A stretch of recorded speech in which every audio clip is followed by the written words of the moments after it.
Әссәламу алейкум вә рәхмәтуллахи вә бәрәкәтүһү, хөрмәтле дин кардәшләр. Вәгазь телевизион ачык конкурсын дәвам иттерәбез. Анда 15 яше тулган һәркем катнаша ала. Бүген сезнең игътибарга Галиев мәчете имам хатибы, Татарстан мөфтие ярдәмчесе Рамил хәзрәт Мингәрәевнең җомга вәгазен тәкъдим итәбез. Әузу биллаһи минәш-шәйтанир-раҗим. Вәл-аср. Иннал инсана лафи хуср. Илля аллазина аману ва амилус-салихати ва тавасау бил-хаққи ва тавасау bis-sabr. Ва саллаллаху тағала алейхи ва аля алихи ва сахбихи аджмаин. Аби Бакр as-Siddiq ва Умар al-Фаруқ ва Усман зин-Нурайн ва Али al-Муртада радiyallahu anhum аджмаин. Әмма бa'д. Bu fani dünyanı hem ahiret dünyasını yaratışı. Dünyaya bütün canlı hem cansız mahlukatını terbiye kılıp, adam balasını bütün mahlukattan üstün itip, akıl nimeti bile nimetlendirip, türlü nimetler bile büleklep, bu yaktı dünyaya barşabızına iman bilen, Allah'ın birliğin, barlığın tanışı olarak fani dünyaya yaratışı. Dünyada bendelerin rızıklandırışı da, hareketlendirişi de, hem ey bendelerim, birilgen kıska ömrünüzni, sanavlıkın hem tünlerinizni izgilik kılıp, günahlı işlerden tıyılıp yaşayız deyip bizge büyük terbiyesini jitkirişi. Bu fani dünyanın hem ahiret gününün büyük hücabız Allahu Subhanahu ve Teala'ga hem de senelerimiz, şükrana maktavlarımız hem rahmetlerimiz bulsa idi. Fani dünyaya rahmet bularak jiberilgen.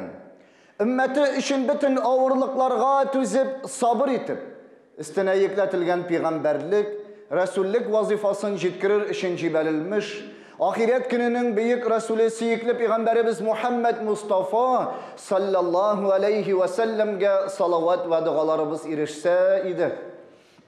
Hürmetli Müslümanlar, gaziz din kardeşlerimiz, Irak yollarını yakın itip, iman endevin işitip, Allah'ın birliğin ve varlığın tanıp, şu cümga gününün faziletini, derecesini anlap, teharetlenip, paklanıp, matur şista kiyimler giyinip, bu ibadethanege büyük Allah yurtuna jıyılgan hürmetli muhterem Müslümanlar, dinimiz İslam dininin kurkem selamı bile sizlerini selamlıyız.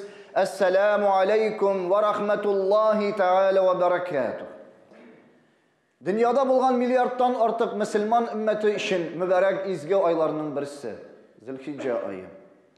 Bu ayımızda üstümüzge yükletilgen kurban ibadetinden kola, şeriatimizde bulgan farzlarının birisi hac ibadetin kılınatırgan ayımız. Kardeşlerimiz hacga yönele başladılar. Onlarga yalvarıyık bizning için dua kılığız deyip, izgi Mekke, Medine jirliginde, Ka'betullah karşında, indi biz hacetlerimizni, özümüzün tileklerimizni onlarga jitkiriyik. Allah'tan sırasınlar, özümüz için, ilimiz için, vatanımız, mülketimiz için elbette Allah'a yalvarı gerek. Allah Subhanahu ve Teala فَاِذَا سَأَلَكَ عِبَادِي اِنِّي قَرِيبْتِ Diristlikte sinden sırasalar Rabbimiz Allah'a ya deyip اِنِّي قَرِيب Min sizge yakınmın. Minden sırağız, min sizge cevap bir işidi. Heminde elbette şu izgi jirliklerde, dualarımız kabul bulatırgan jirliklerge, yönelgen kardeşlerimizge hayırlı imin seferler sırıyık. Bereketli kabul bulatırgan haclar sırıyık. Özümüzün de bulgan tileklerimizni jitkirik, duada bulsunlar deyip, ilimizge tanışlıkını sırıyık, iller arasında barlıkka kelgen nizaklarının tamamlanıvın sırıyık Allah'a. Cımga saatlerinde, cımga günlerinde Allah Rabbimizge kullarımızını küterige unutmayık. Hem birgeleşip halde kılgan dualarımızga Rabbimiz Allah cevap kaytarmışı kaldırmıyor ikendigini unutmayık. Allah'tan rahmetinden elbette ümit etmeyik bir koşamda. Hürmetli Müslümanlar, gaziz din kardeşlerimiz, mübarek bulsun bugünkü cuma günü biz Rabbimiz Allah aramızda hazır bula almagan kardeşlerimizge, avru halde bulganlarga, meşakkatlilerge, ilimizin tanışlığı için, bizning tanışlık için üzerinin kişilerin, hizmetlerin kuygan kardeşlerimizge Allah'ın yardımı bilen isen imin bu işlerin başkarıp, üzerinin gaylelerine, yakınlarına sağ selamet eğlenip kaytuların yalvarıp Allah'a dualarımızını küterge unutmayık inşallah. Cuma gününde Allah Teala bizge en mübarek bulgan Seyyidul Eyyam, en hayırlı bulgan günümüzde elbette kübrek duada bulayık. Җомга көнебез мөбарәк булсын. Барыгызга да саулык, сәламәтлек теләп, бүгенгә саубуллашам. Әссәламу алейкум ва рахматуллаһи ва баракатуху.